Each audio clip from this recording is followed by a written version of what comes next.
আমার সর্ব অঙ্গে লাবণ্যের আভা ফোটে।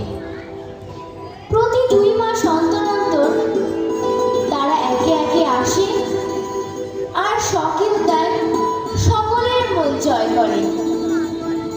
কাঠ ফাটা রোদ্দুর আর অসহ্য গরম নিয়ে বৈশাখ মাসে বাপের বাড়ি আসে আমার বড় মেয়ে কৃষ্ণা।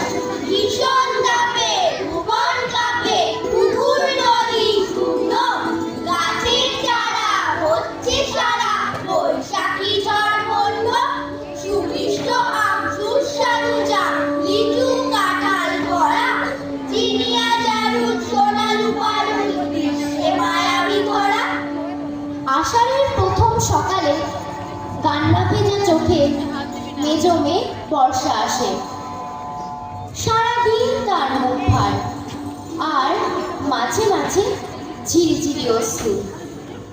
প্রকৃতি ঢাকে সবুজ চাদরে, মেঘের ভেলা, অবারিত মাঠ, মেঘলা আকাশ, টলমলে জল, মাটির সোদা গন্ধ আর ভেজা ঘাসে সৃষ্টির আনন্দ নবযৌবনে বার্তা আনে।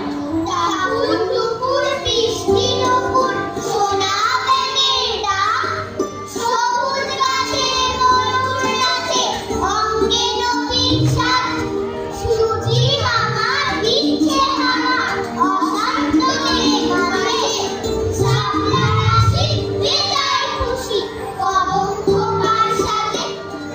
ভাদ্রের সকালে নির্মল নীল পথে, শুভ্র মেঘের রথে, শিউলি কাশের সৌরভে দূষিত হয় সেজমের আগমনী বার্তা।